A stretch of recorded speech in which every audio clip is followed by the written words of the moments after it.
Chapter 3.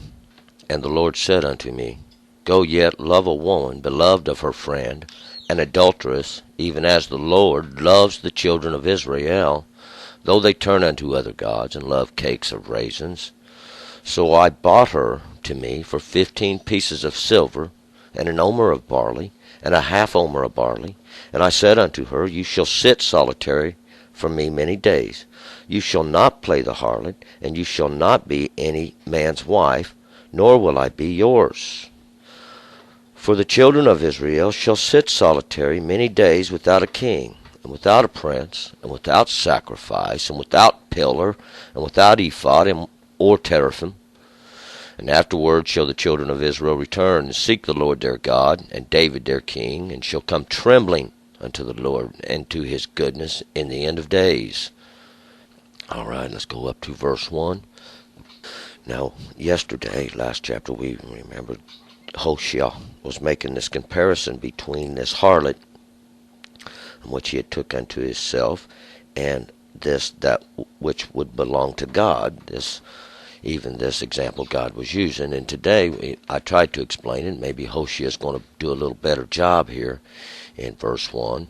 And the Lord said unto me, Go yet, love a woman, beloved of her friend, an adulteress, even as the Lord loves the children of Israel, though they turn unto other gods, and love cakes of raisins. So that's what Hosea is saying. See, as the Lord loves the children of Israel, there's comparing this love now unto that which he has for Israel. Even though they go and they turn unto these other gods and love these cakes of raisins, these other not gods, these are not gods at all, but we know that they are the whittling of the hands of man, that which his mouth has created. And they love these cakes of raisins, these little sweet cakes, but these sweet cakes have these raisins in them, and these raisins are made from these dried up grapes. And the people represent these grapes, even these grapes that are squeezed, these grapes that are crushed, these grapes that are dried up, because that's what these false teachings do. They dry up the fruit. And we're comparing this now, as this love that God has for the children of Israel.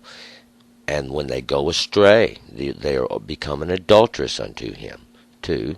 So I bought her to me for 15 pieces of silver, and an omer of barley, and a half omer of barley. And this 15 pieces of silver now, these 15, the grace of the law, are in these pieces of silver. And I've told you that these pieces of silver is that which is going to be caused to pass through the fire, that which had to pass through the fire. And this omer of barley, this barley is how we see now if the harvest is ripe at the beginning of the year. We can tell when the year begins by the barley how it has reached its ripeness. And this omer of barley represents that first harvest that God brought about when they come across the Jordan. And now this half omer of barley is that which he is going to use to divide now this harvest when they come across the Jordan. 3, And I said unto her, You shall sit solitary for me many days, and you shall not play the harlot, and you shall not be any man's wife, nor will I be yours.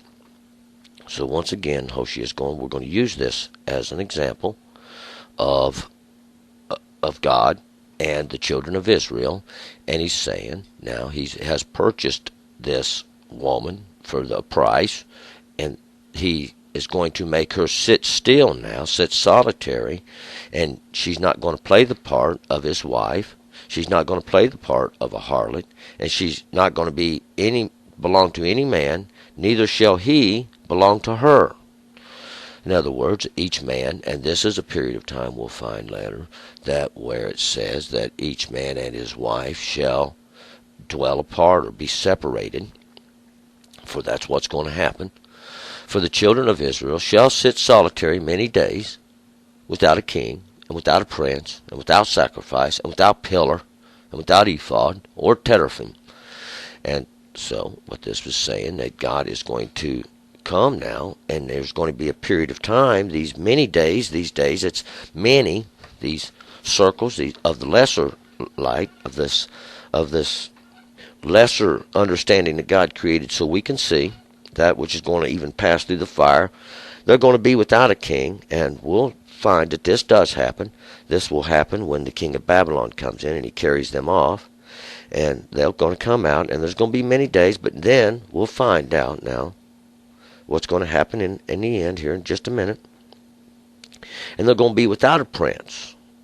There'll be no king's son, and without a sacrifice. This things of the priest are going to come to their end. And without a pillar. Well, first of all, God said, you shall not have a pillar before me. This pillar is that which shadows, and we're going to find a little more about this soon. These shadows, that which has caused this great shadow, and this without an ephod. Of course, we know that's part of the priestly garments that God gave through the law of Moses, or teraphim. And these teraphim, what they are utensils that are used in the worship of idolatry. So God's going to take away not only the understanding of His word, which He gave the priest and the priest through the ephod, but also now this idolatry. And we're talking about a time later on when this true truth comes out, and God is going to cause now this period of thirst and hunger. 5. Afterwards shall the children of Israel return and seek the Lord their God, and David their king, and shall come trembling unto the Lord and to His goodness in the end of days. And what we have here is this period of time now afterwards, after this period of time where they have sit in solitary. See, now the children of Israel are going to seek the Lord their God, look for the Lord their God, and David their king, because God's going to use this now as this great end time, and even this sign of the end, and how this little plan that God's got. And they shall come trembling unto the Lord and to His goodness in the end of days. And this end of days is when God pours out the truth on the world. We're going to find out now these end of days, when these days of this lesser light comes to its end. These little circles come to their end, see, and we have the greater understanding of it all. This will put that to an end. And what are we talking about? What causes them to tremble unto the Lord? Well, God's going to make Himself known, see, and they're going to come back trembling unto God, looking for His goodness. We're going to move on to chapter 4.